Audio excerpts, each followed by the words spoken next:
Hosea taught me chemistry when I was 10th grade. He was a very good teacher, by the way. At that time, very handsome man, clean cut, and he really knew his subject matter. But he was a little bit more than, he taught us more than just chemistry. He was very conscious of our mannerisms. He taught us to not look at his nose, don't look at his chin, don't look at the floor when you're talking to him, look him in the eye. And so he was teaching us really how to be men and stand up for ourselves. We didn't realize it at the time because we thought he was halfway crazy, but that's just the way he was. He also was very conscious of how we presented ourselves, the way we dressed. In fact, every day after he called roll, the very next thing he would do is go around and check all our fingernails, make sure they were clean, and this type of stuff, because he said later on how you present yourself physically will help you get a job. And here again, we thought it was crazy, but as you get older, you realize he's telling the truth. How do you go for a job and your fingernails all dirty? So those are the type things that he taught. But he's just a regular guy, always smiling, always somewhat controversial because many of the parents didn't want him telling their kids how to dress. And you got to understand this was in the 50s too. This is the early 50s. Mm-hmm. And so he did have a little backlash on some of the things he had us doing, other than the subject matter itself.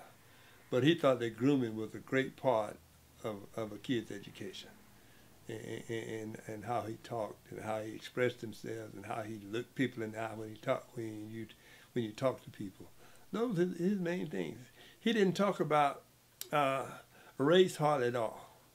And you have to understand this was a little bit before the civil rights movement had started. So you said in the 50s? About Yeah. what year?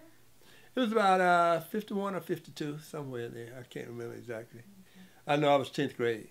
Okay. So it should have been about 52. This was at the J.C. Carr School? Mm-hmm. At that time, it was called Bryant Street School. Oh, okay. And it was named, well, the schools here, the black schools had three names. It started out as Conyers Colored School, mm-hmm.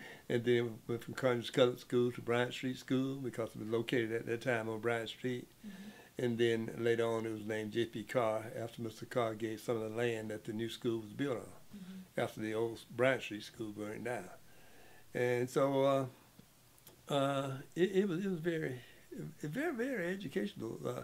And when he got to be famous, when he see us, mm-hmm. it would still be like we were still in the classroom, We always respected him.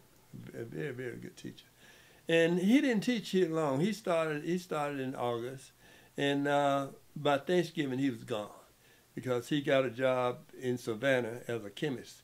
And this company was hiring the first black chemist in the state of Georgia to work for a predominantly white company.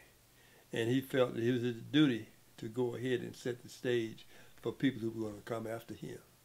Oh. And basically, and he left. We had to see him leave.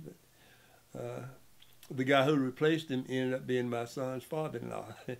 Yeah.